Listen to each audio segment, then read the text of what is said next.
Hello, नमस्ते, a very good morning to all. Notebook IAS current affairs programme में आपका स्वागत है। आज हम फिर हाजिर हैं कुछ नए टॉपिक्स के साथ में, लेकिन हम सबसे पहले कल जो टॉपिक्स डिस्कस किए थे उससे संबंधित रिवीजन प्रश्न को देख लेते हैं। तो चलिए आज की चर्चा की शुरुआत की जाए। सबसे पहला प्रश्न देखते हैं रिवीजन के क्रम में। पहला प्रश्न है, मिशन शक्ति कैफे योजना किस सरकार की पहल है? मिशन शक्ति कैफे योजना जो है वो किस सरकार की पहल है? आपके ऑप्शंस क्या हैं? गुजरात सरकार, पंजाब, उत्तर प्रदेश, पश्चिम बंगाल। तो मिशन शक्ति कैफे योजना कल हमने डिस्कस किया था, यह किस सरकार से संबंधित है? तो यह उत्तर प्रदेश सरकार की पहल है, जिसमें स्वयं सहायता समूह की महिलाओं को सहायता देने के लिए, सम्मान देने के लिए मिशन शक्ति कैफे चालू किया गया है। इसके साथ साथ छात्र छात्राओं को जंक फूड से दूर रखने के लिए भी यूपी सरकार की ये पहल है। मिशन शक्ति कैफे के साथ साथ मैं एक पॉइंट ये भी बता दूं कि कल हमने शक्ति वंदन भी एक हमने स्कीम देखी थी जो कि यूपी सरकार की थी, जिसमें कुछ 11,000 कन्याओं का कन्या पूजन किया गया था। तो यह दोनों ही फैक्ट आपको ध्यान में रखने हैं। चलिए अब देखते हैं अगला प्रश्न। अगला प्रश्न है, वर्ष 2024 में सबसे बड़े टेक्सटाइल शो का आयोजन कहाँ किया जा रहा है? तो ऑप्शंस देख लेते हैं। मुंबई, नई दिल्ली, बेंगलुरु या चेन्नई। तो वर्ष 2024 के लिए सबसे बड़े टेक्सटाइल शो का आयोजन मैंने कल डिस्कस किया था। भारत टेक्स 24 के नाम से हम जो करने वाले हैं वह होने वाला है नई दिल्ली में। तो कहाँ पर ये सबसे बड़ा टेक्सटाइल शो होने वाला है? इसका आयोजन होने वाला है नई दिल्ली में। नाम क्या है? तो भारत टेक्स 24। मैंने बताया था भारत में हो रहा है, इसलिए भारत, टेक्सटाइल से संबंधित है तो टेक्स, और 2024 में हो रहा है इसलिए 24। तो भारत टेक्स 24 के नाम से यह सबसे बड़ा टेक्सटाइल शो आयोजित किया जा रहा है। चलिए अब अगला प्रश्न देख लेते हैं। अगला प्रश्न है, प्रोजेक्ट उद्भव किस मंत्रालय द्वारा प्रारंभ किया गया है? यह भी मैंने कल डिस्कस किया था, तो देख लेते हैं ऑप्शंस। गृह मंत्रालय, प्रोजेक्ट उद्भव,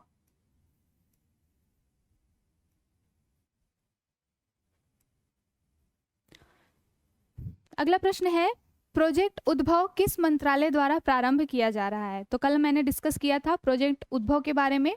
ये किस मंत्रालय की पहल है? गृह मंत्रालय, रक्षा मंत्रालय, शिक्षा मंत्रालय या स्वास्थ्य मंत्रालय? तो ऑप्शंस में है गृह मंत्रालय, रक्षा मंत्रालय, शिक्षा मंत्रालय या स्वास्थ्य मंत्रालय। तो कल हमने डिस्कस किया था कि जो प्रोजेक्ट उद्भव है यह रक्षा मंत्रालय की एक पहल है। इसमें क्या मैंने डिस्कस किया था कि जितने भी हमारे पुराने धर्म ग्रंथ हैं उसका हम आकलन कर रहे हैं, उसको हम अध्ययन कर रहे हैं, और उस धर्म ग्रंथों को पढ़ करके हम आधुनिक हथियार बनाकर अपने जो रक्षा, जो सैन्य हमारे संगठन है उनको और भी मजबूत बनाने के लिए हम इस प्रोजेक्ट उद्भव को लेकर आए हैं, जिसमें प्राचीन धर्म ग्रंथों का अध्ययन करके आधुनिक हथियार हमारी सेना के लिए तैयार किए जाएंगे। तो ये थे तो कुछ आज हमने जो रिवीजन प्रश्न देखे। अब हम देख लेते हैं नए टॉपिक्स जो आज हमें डिस्कस करने हैं। तो उसमें पहला है, उस कड़ी में पहला टॉपिक है भारत का पहला सेमीकंडक्टर रिसर्च सेंटर। भारत में पहला सेमीकंडक्टर रिसर्च सेंटर बनाया जा रहा है। कब बनाया जाएगा? तो यह लगभग अगले साल तक तैयार हो जाएगा, 2024 तक तैयार हो जाएगा, ऐसा हमारा मानना है, ऐसा हम टारगेट लेकर चल रहे हैं। किस मंत्रालय के तहत? तो इलेक्ट्रॉनिक्स और सूचना प्रौद्योगिकी जो मंत्रालय है वह इसका पूरा देखरेख कर रहा है। क्या? तो भारत में पहला सेमीकंडक्टर रिसर्च सेंटर खुलने वाला है। किसके तहत ये बनाएगा? तो जो सार्वजनिक निजी भागीदारी है, पीपीपी, जिसमें सरकार और प्राइवेट कंपनियां मिलकर के पार्टनरशिप करती हैं, इस पीपीपी मॉडल के तहत इस रिसर्च सेंटर को तैयार किया जाएगा। अब सेमीकंडक्टर रिसर्च सेंटर की बात हो रही है, तो ये क्यों आवश्यक है और इसकी क्या उपयोगिता आगे आने वाले भविष्य में हमारे लिए हो सकती है, इस पर हम विस्तार में चर्चा करेंगे। तो इसमें देख लेते हैं कि जो रिसर्च सेंटर बनने वाला है इसमें हमें अंतर्राष्ट्रीय सहयोग भी मिल रहा है। तो अंतर्राष्ट्रीय स्तर पर IMEC और ITRI, ये दो जो संगठन हैं हमें सेमीकंडक्टर रिसर्च सेंटर बनाने के लिए सहयोग कर रहे हैं। IMEC कौन है? तो यह बेल्जियम की एक गैर लाभकारी संगठन है, नॉन प्रॉफिटेबल जो ऑर्गेनाइजेशन है। यह मदद कर रही है साथ के साथ में ताइवान की एक कंपनी है ITRI, यह भी हमें मदद करी। तो इन दो अंतर्राष्ट्रीय कंपनियों को या संगठनों को याद रखना जरूरी है, IMEC और ITRI। बेल्जियम के गैर लाभकारी संगठन तो हमने देख लिया। ताइवान की इस कंपनी को क्यों शामिल किया गया है, तो इसके पीछे कारण है क्योंकि सेमीकंडक्टर उत्पादन में सबसे ज़्यादा जो 90% हिस्सा है वो ताइवान का है। ताइवान सबसे ज़्यादा सेमीकंडक्टर अर्धचालकों का निर्माण करता है, इसलिए हमने एक गाइडेंस के रूप में ताइवान की इस कंपनी के साथ में कोलैब करने का सोचा है, ताकि हम एक अच्छा रिसर्च सेंटर हमारे देश में बना पाएँ।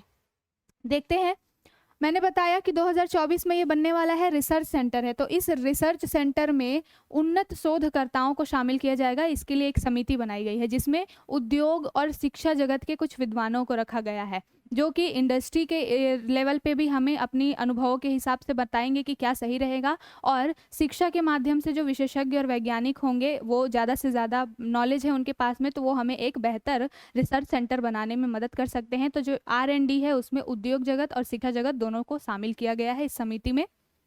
अब देख लेते हैं सेमीकंडक्टर के बारे में। सेमीकंडक्टर यानी कि अर्धचालक। अब दिमाग में आ सकता है कि अर्धचालक होता क्या है, तो अर्धचालक ऐसे पदार्थ, ऐसे धातु होते हैं जिनकी जो चालकता है वो सुचालकों से थोड़ी कम होती है, लेकिन जो कुचालक होते हैं उनसे थोड़ी ज़्यादा होती है। चालक का मतलब होता है इलेक्ट्रॉन का पारगमन। इलेक्ट्रॉन कितना फ्रीक्वेंटली, कितने आसानी से किसी जगह से पार हो जाता है, इसके आधार पर किसी भी पदार्थ की, किसी भी धातु की चालकता का अध्ययन किया जाता है या गणना की जाती है। मतलब कि जिस पदार्थ में या जिस धातु में इलेक्ट्रॉन बिल्कुल फ्रीली मूव कर सकते हैं, बिना किसी बाधा के मूव कर सकते हैं, उनमें चालकता सबसे ज़्यादा होती है, उनको कहा जाता है सुचालक। एक टर्म होता है प्रतिरोध।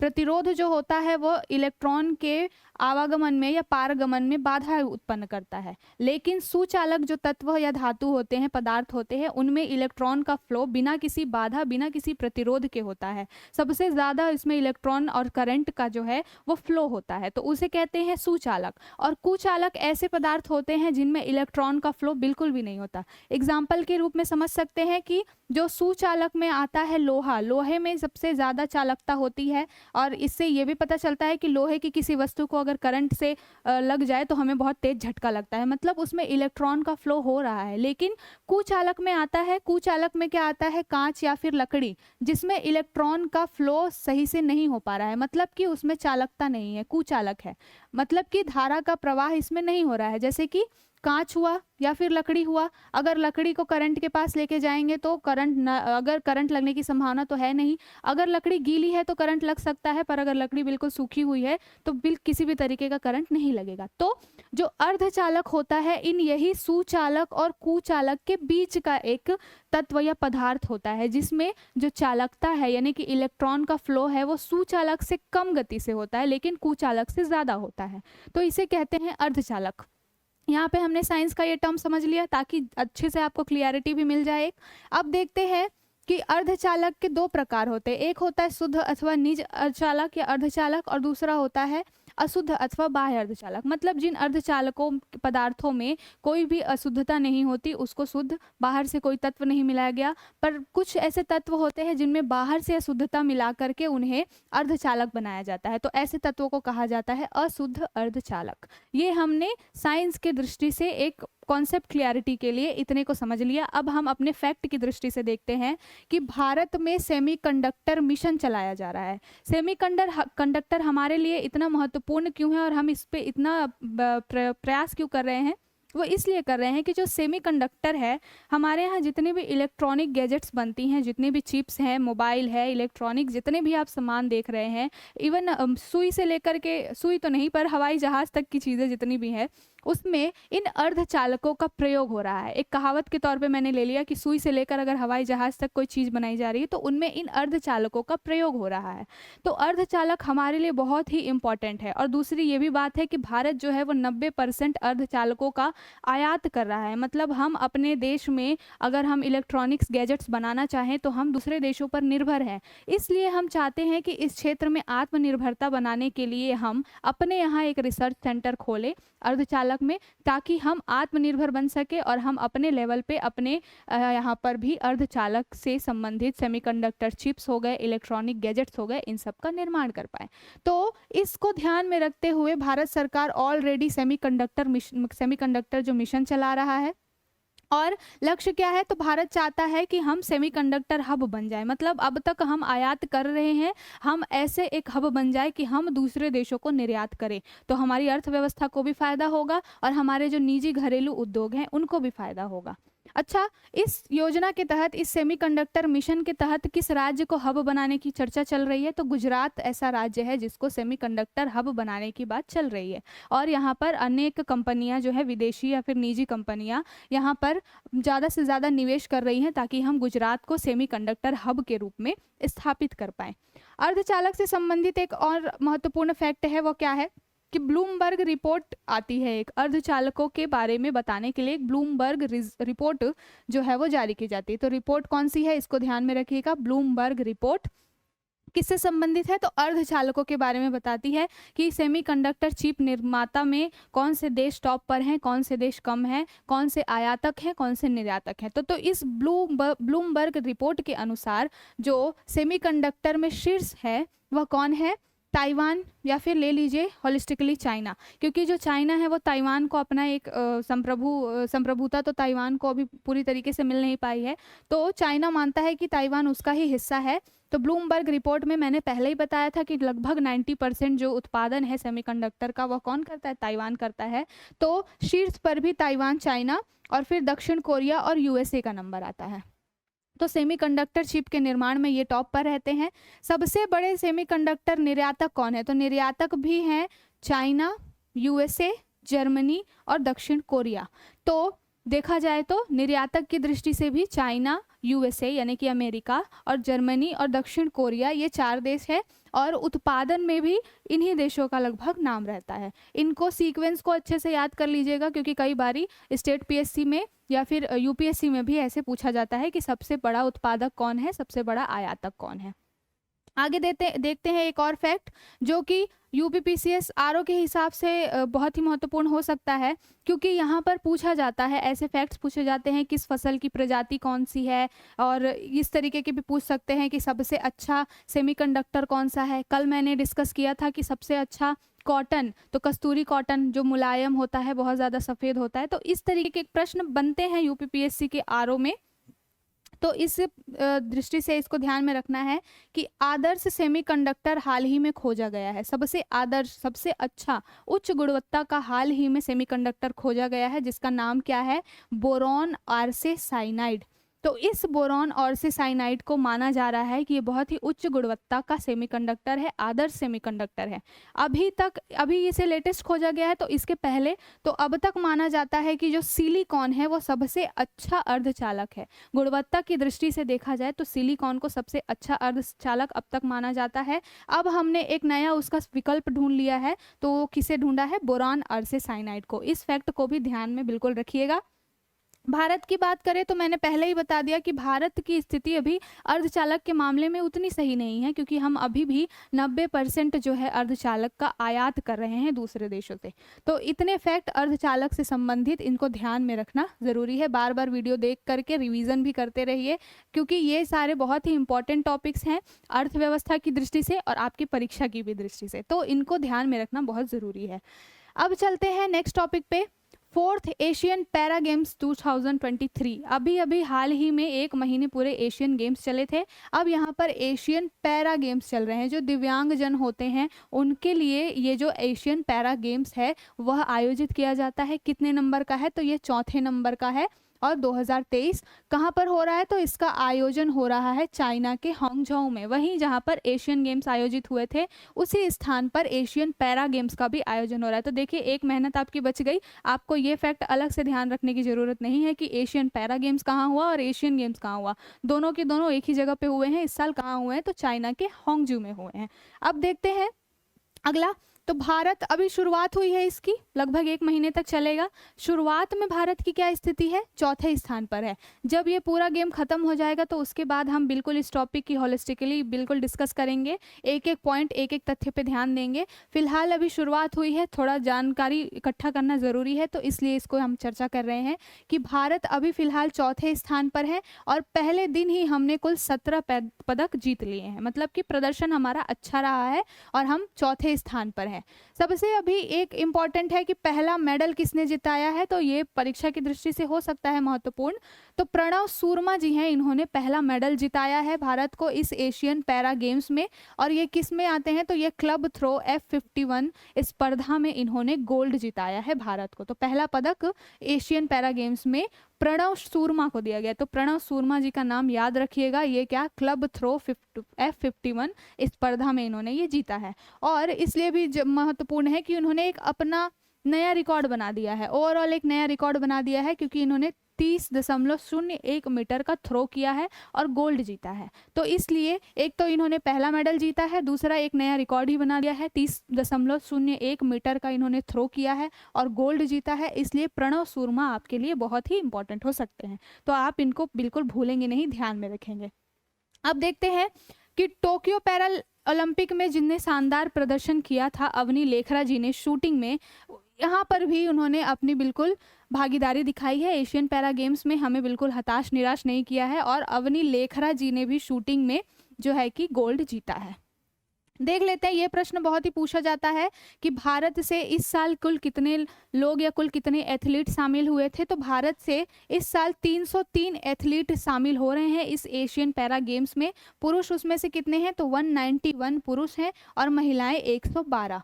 तो लगभग 191 पुरुष और 112 महिलाएं, इस बार टोटल 303 एथलीट जो हैं वो एशियन पैरा गेम्स में शामिल हो रहे हैं। चलिए आगे चलते हैं नेक्स्ट टॉपिक की तरफ।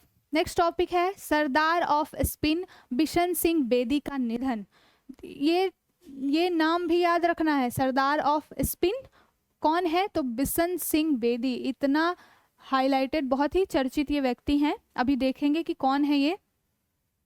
तो ये है जो पूर्व स्पिनर, भारतीय क्रिकेट टीम के पूर्व स्पिनर रह चुके हैं, सरदार जो बिशन सिंह बेदी जी हैं।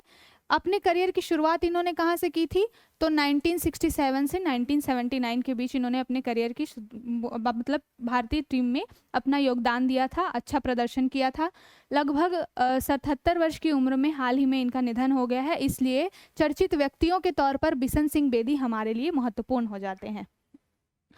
इनकी खासियत यह है कि जो पूर्व जब ये भारतीय टीम में थे तो वहाँ पर 4 जो है चौकड़ी फेमस थी, स्पिनर्स की 4 चौकड़ी फेमस थी। उस 4 चौकड़ी में ये सरदार बिशन सिंह बेदी जी भी एक थे। अब देख लेते हैं, क्या पता इसमें भी प्रश्न बन जाए कि 4 चौकड़ी में कौन कौन थे। तो जो स्पिनर्स की 4 चौकड़ी थी उसमें पहले इरापल्ली प्रसन्ना, BS चंद्रशेखर और S वेंकट राघवन, ये 3 थे। इरापल्ली प्रसन्ना जी, BS चंद्रशेखर जी, S वेंकट राघवन जी, और जो हमारे चौथे स्पिनर जो थे इस चौकड़ी के वो थे बिशन सिंह बेदी जी, जिनका हाल ही में निधन हुआ है। इनके बारे में देखते हैं कि इनका जन्म कब हुआ था। तो जन्म हुआ था 25 सितंबर 1946 में, अमृतसर में इनका जन्म हुआ था। अच्छा, ये जो नाम दिया गया है सरदार ऑफ स्पिन, यह नाम इनकी एक बायोग्राफी लिखी थी इनकी बेटी ने, उसमें उस बुक का नाम दिया था सरदार ऑफ स्पिन। बुक का नाम था सरदार ऑफ स्पिन और लेखिका जो थी वो बिशन सिंह बेदी जी की बेटी नेहा बेदी, इन्होंने इसको लिखा था। बिशन सिंह बेदी जी के बारे में कुछ और चीज़ें देख लेते हैं कि इन्होंने अपना डेब्यू कहाँ से किया था। तो 1966 में इन्होंने वेस्ट इंडीज़ के खिलाफ कोलकाता में अपना डेब्यू किया, मतलब पहला जो अपने इन्होंने अंतर्राष्ट्रीय मैच खेला था वो वेस्ट इंडीज़ के खिलाफ कोलकाता में 1966 में खेला था। और ये 1975 में वर्ल्ड कप में भारतीय टीम में भी ये शामिल थे। तो बिशन सिंह बेदी हमारे लिए इंपॉर्टेंट है, इनको ध्यान में रखेंगे, सरदार ऑफ स्पिन बिशन सिंह बेदी। चलिए आगे चलते हैं। अगला टॉपिक है UNWTO में भारत का मांडला गांव। ये नाम आपने सुना होगा, अभी मैंने हाल ही में इसकी चर्चा की थी। UNWTO जो यूनाइटेड नेशन की WTO है, वर्ल्ड टूरिज्म ऑर्गेनाइजेशन, विश्व पर्यटन संगठन, इन्होंने अब एक नए गांव को शामिल कर लिया है। मांडला गांव को इन्होंने सर्वश्रेष्ठ गांव के रूप में, सर्वश्रेष्ठ पर्यटन गांव के रूप में शामिल कर लिया गया। तो मैंने अभी बोला कि एक और गांव, मतलब कि इसके पहले भी एक गांव को हमने डिस्कस किया था, हाल ही में 2-3 दिन पहले ही हमने डिस्कस किया था कि UNWTO में भारत का सर्वश्रेष्ठ पर्यटन गांव, तो हमने वहां डिस्कस किया था धोरडो गांव को, जो कि गुजरात का कच्छ जिले से आता है, उसको सर्वश्रेष्ठ पर्यटन गांव के रूप में UNWTO ने शामिल किया था। और अब मांडला गांव को भी UNWTO ने अपने सर्वश्रेष्ठ पर्यटन गांव की सूची में शामिल कर लिया है। तो इन दोनों गांव को बिल्कुल ध्यान में रखेंगे। अब देखते हैं मांडला गांव की खासियत, क्यों इन्हें शामिल किया गया है। तो मांडला गांव जो है वो पहले तो पड़ता कहाँ है, तो यह पड़ता है मध्य प्रदेश में। मांडला गांव कहाँ पर पड़ता है, मध्य प्रदेश में, नर्मदा नदी के किनारे है। और यह फूल धातु के लिए, बेल मेटल के लिए प्रसिद्ध है। बेल मेटल क्या होते हैं, जितने कांसे के बर्तन होते हैं, जैसे कि घंटियां वगैरह जो आप देखते हैं मंदिरों में लगी होती हैं, बहुत हैवी, बहुत भारी होती हैं, वैसे फूल धातु बेल मेटल्स के लिए ये मांडला गांव बहुत ही प्रसिद्ध है। इसके साथ साथ एक और फैक्ट है कि गोंड वंश जो था पुराने समय में, उसकी राजधानी भी मांडला गांव में थी। तो गोंड वंश की राजधानी भी रह चुका है ये मांडला गांव। आदिवासी बहुल क्षेत्र है। और मांडला गांव से संबंधित एक और फैक्ट है कि पिछले साल 2022 में मांडला गांव को जो आदिवासी बहुल क्षेत्र होने के साथ साथ प्रशासनिक रूप से सबसे साक्षर जो है वो जिले का इसको उपाधि दी गई थी। भारत का पहला ऐसा सबसे साक्षर जिला मांडला बना था, जहां पर आदिवासी बहुल होने के बावजूद भी 68%, 68% के बराबर या 68% साक्षरता दर है। तो मांडला इसलिए भी इम्पॉर्टेंट है क्योंकि इसको UNWTO में शामिल किया गया है। और मांडला से संबंधित एक फैक्ट ये भी है कि 2022 में इसको प्रशासनिक कार्यों की दृष्टि से एक पूर्ण साक्षर गांव का भी खिताब दिया गया है, जिसकी साक्षरता दर कितनी थी, तो 68%। मैंने यहाँ पे बता दिया कि 2011 की जनगणना के अनुसार साक्षरता दर 68% थी इस मांडला गांव की।